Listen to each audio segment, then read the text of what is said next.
You try to start your car one day and it doesn't start. Maybe it's time for a new battery. But instead of taking to the shop and paying hundreds and hundreds of dollars to get it replaced, why don't you try something different? Why don't you try to replace it yourself? Not only will you save money, but you'll also gain the knowledge and the safety requirement that will need it for you to replace the battery. And you'll get the bragging rights of knowing how to replace the battery compared to other people.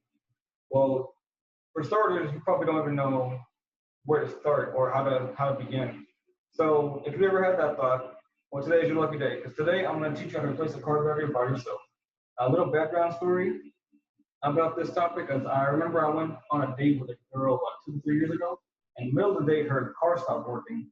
Well, not stopped working, but it didn't start.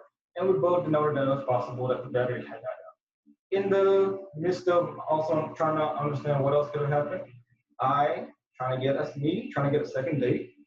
I had proposed that instead of taking it to the shop where she would pay a lot of money to get it replaced, that I would replace her battery for her, or better yet, show her how to replace her own battery.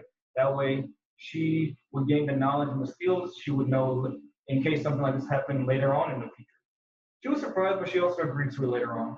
I'm not gonna lie, it wasn't a typical second date that I was hoping for, but I'm pretty confident that she knows how to change a car battery efficiently nowadays. And I take very good pride in that because I'm the one to tell her. Um, Going back to this presentation or this topic, today I'm going to discuss the steps taken, the preventative measures taken, and the tools used to replace a car battery. And the first thing you want to look at is the safety measures and the tools taken. So the safety measures, you want to make sure you park your car on a level surface. Make sure you don't want to work on an uneven surface. Make sure you're parked away from oncoming traffic.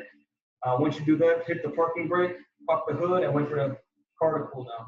As you're waiting, make sure you have the necessary tools. The tools you'll need are the socket wrench in the different socket sizes, ranging from like 5 to 7 to 8 to 13 millimeters, 1 to 2 pieces of sandpaper, and a tube of lithium grease. Make sure you take off any jewelry, any watches, anything metallic before you start working on the car. This will prevent any electrical shorts that might happen. You also want to wear gloves, specifically corrosion resistant gloves, because batteries give off sulfuric acid, which is highly corrosive when it comes in contact with you. So once you wear your gloves and have all your safety measures taken care of, you are now ready to take out the battery of your car. So before you remove the battery, you want to locate the battery. So when you locate the battery, it's normally going to be on the right side of the car, next to the engine bay.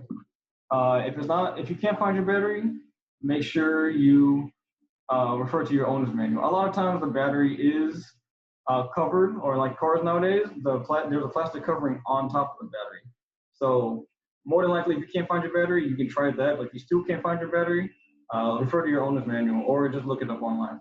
Once you locate your battery, locate the two cables connected to it. One is called the negative terminal cable, which is denoted as being black, and the other one is the positive red cable, denoted as being red. So what you want to do is grab your socket wrench with that appropriate socket size, and you're gonna have to play around with this because each battery is different. And once you find the right socket size, disconnect the black cable from the negative terminal and put it to the side. Make sure it's not touching anything metal where it will cause an electrical short. Do the exact same thing with the positive cable and put it to the side and make sure it doesn't touch anything metal where it will cause an electrical short.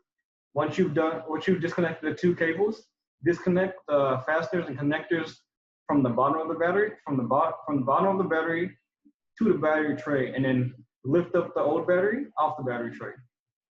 And once you lift it up, then put the old battery to the side. And once you're done with that, then you're ready to install your new battery in your car. So installing a new battery.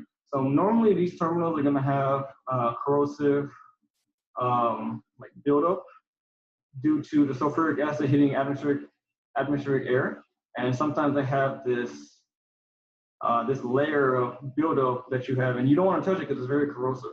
So the best way to do that or to get rid of these is to grab your sandpaper and sand it off very slowly until your terminals look shiny or brand new.